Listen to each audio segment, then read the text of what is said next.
I've been looking forward to 3,000 Years of Longing for a little while now. George Miller brings visual flair to the storytelling in this, but are visuals enough? A lonely scholar on a trip to Istanbul discovers a djinn who offers her 3 wishes in exchange for his freedom. Tilda Swinton and Idris Elba star, with Swinton being a narratologist. That's a person who studies stories and storytelling. And then Elba is our djinn. Now, after Swinton's Alethea buys a bottle in an Istanbul bazaar, she accidentally releases the djinn who's been trapped inside. Now, he offers her 3 wishes, with a few quid pro quos and addendums to be sure. And then in the process tells her some magical tales about his life. The visual aspect of this film is stunning and it's very creative. Now, starting with Elba's djinn, he's wispy around the edges as he materializes, which then gives him a very ethereal presence. And his legs are covered in this greenish blue scaly substance. I mean, it's almost skin-like. And the vibrancy I thought was awesome, and it's accented by some deep red on the djinn's palms, and then he has these golden fingertips. Now, when we're told the stories of the djinn's past, the graphics are fantastical and even dreamlike in sequences. There's a lot of symmetry in the framings too, especially in sequences where the camera will either push in or pull out on a character, which then intends to give us a sense of intimacy or connection with them. Now, there are a lot of scenes where it's pretty obvious that the environments, they're all shot on a green screen. And it's not obvious in the fact that the actors just appear to be placed in front of something, but really the entire thing has this quality to it that feels fake, but it doesn't look cheap. It's almost a bit like the battle scenes in the movie 300, where a lot of that is comic-esque, and then, the contrast is increased, the saturation is also dialed up, which then creates some very stark colors and shadows. This presentation also utilizes differing styles of graphics throughout. There are sometimes title cards that appear on screen to clue us into what the next portion of the story is going to contain. And then other times we see some 2D animation that's interspersed with our live action. Now, this looks pretty cool, even though it's only used in one short sequence. There are some times when the scenes feel more spectral, and then the blurred and shimmery effect, I think it looks good, and it matches what we're told is happening in the scene. But there are also times when this is repetitive, which then takes away from the specialness of a sequence. Now, as great as the visuals are through most of this, another aspect that can be very engaging is the way our characters tell their stories.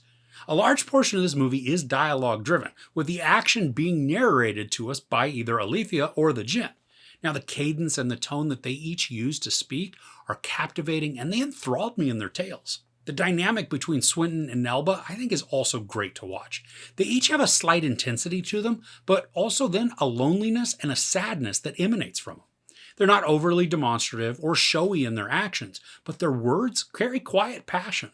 And as intriguing as their stories are, and even then the chemistry that's shared between the two, along with the great visuals, I struggled to find the overall production awesome. The story starts off with a bit of an urgency to it, and then as the movie goes along, it loses its energy and momentum. The narrative falls into the lull that our characters are also experiencing.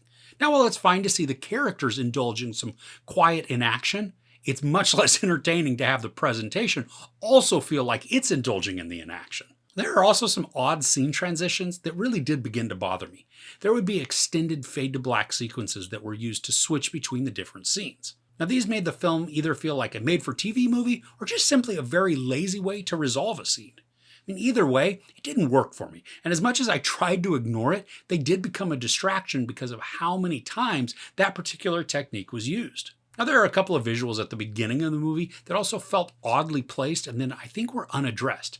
Alethea sees some things that could be tied into other portions that are later on in the film, but they really felt more unattached than anything. And there are a few times in this where the sound design was awesome, utilizing the surround sound to just its full capability. Now, there's a particular moment where voices are bouncing around a space, and the audio then also bounces from the right and the left, or really the right and the left, giving the scene some great depth and breadth. But there were also some times, at least in my showing, when the dialogue wasn't as clear as it could have been. I was struggling to hear some portions, especially as the characters were talking amongst each other, and so then I was kind of having to guess at what was being said because it was pretty inaudible and unintelligible. Now, I really wanted to like this more. It starts off strong, but then it peters out as we enter the final act, losing so much of the intrigue and the interest. And it's not to say that the overall story itself isn't good, because I thought it was creatively told and executed, but by the end, I was just present, not actively engaged in what was transpiring. So overall, 3,000 Years of Longing excels in its visuals and creativity, but it falters when it comes to fully executing an engaging watching experience.